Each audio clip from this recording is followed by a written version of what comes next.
You ask Tiger to solve. This deals with linear equations with one unknown. The final result is x equals 2. Let's solve it step by step.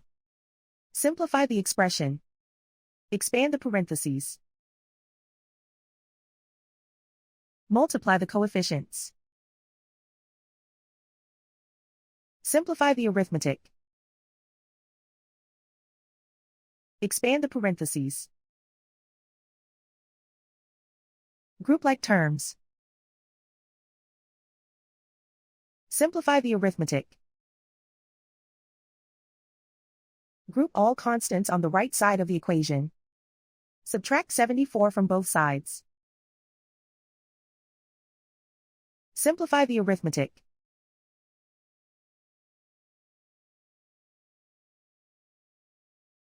Isolate the x.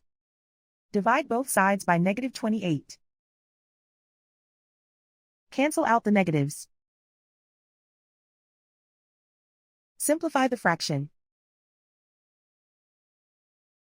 Cancel out the negatives.